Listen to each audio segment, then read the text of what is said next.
देशभरातील टोलवर मोठा निर्णय। 1 एप्रिल 2026 पासून नो कॅश नियम लागू। देशातील राष्ट्रीय महामार्गावर प्रवास करणाऱ्यांसाठी एक मोठी आणि महत्त्वाची घोषणा करण्यात आली आहे।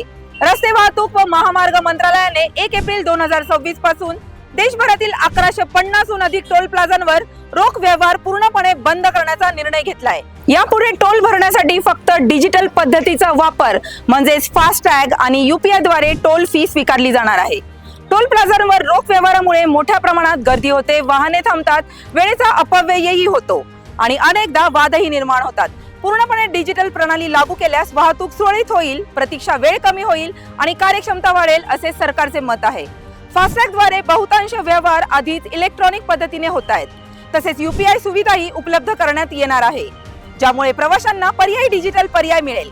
फास्टॅग नसलेल्या वाहनांना रोख भरल्यास दुप्पट शुल्क आकारले जाईल, तर यूपीआय द्वारे पेमेंट केल्यास 1.25 पट शुल्क लागू होणार आहेत। या निर्णयामुळे टोल व्यवस्थापन अधिक पारदर्शक, जलद आणि तंत्रज्ञानाधारित होणार असून महामार्गावरील प्रवास अधिक सुलभ होण्याची अपेक्षा व्यक्त केली जाते।